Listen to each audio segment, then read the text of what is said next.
Peut-on se faire naturaliser en étant au chômage? Nous le saurons dans quelques instants.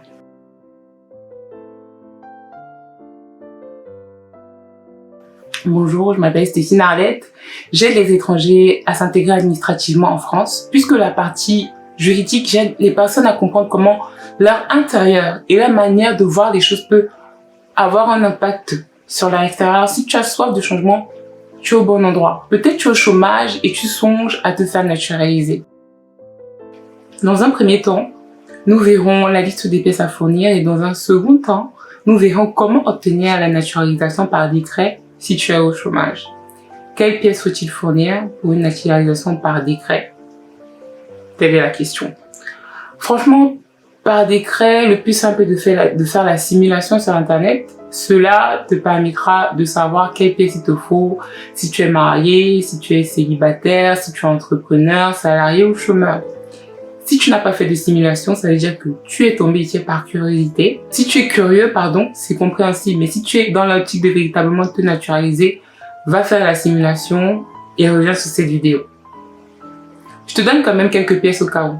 Dans la liste des pièces à fournir, on te demande généralement des documents sur ton état civil. La copie de ta pièce d'identité en cours de validité. Je te conseille d'apporter l'original avec toi.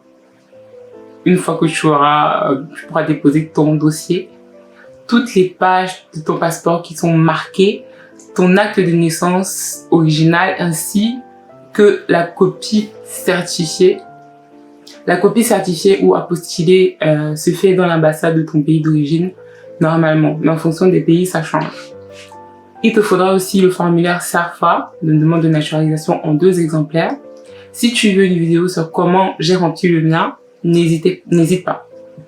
2 photos, un timbre fiscal de 55 €, tes 3 derniers avis d'impôt, le formulaire P237 que tu dois fournir à la préfecture et qui montre que tu as jour du paiement de tes impôts. Franchement, j'énumère pas tout car c'est vraiment à la portée de tous.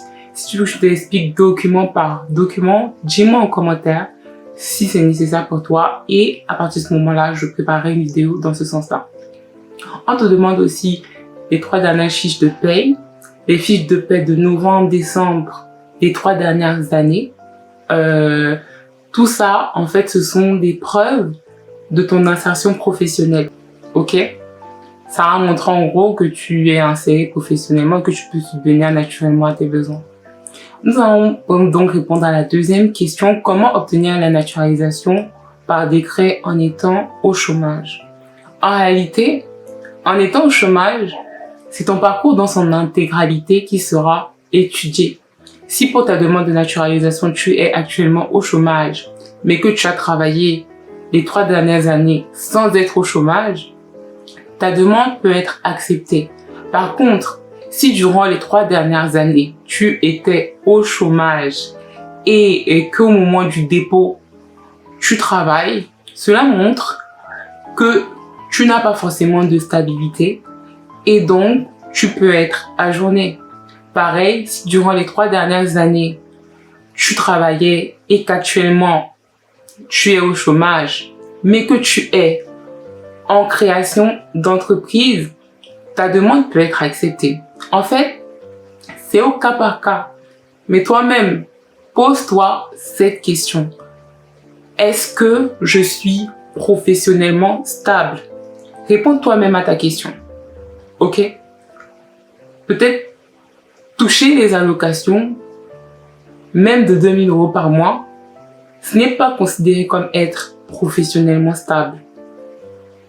Après, qui n'a pas déjà eu une période de chômage? Moi-même, j'ai déjà eu des périodes de chômage et mon dossier est passé. Mais c'était une toute petite période, sachant que je suis sur le marché du travail depuis environ 5 ans.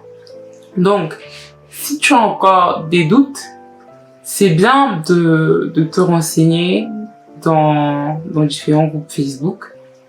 Mais ton parcours est unique. C'est pour cette raison que tu as besoin d'un accompagnement unique avec une personne fiable.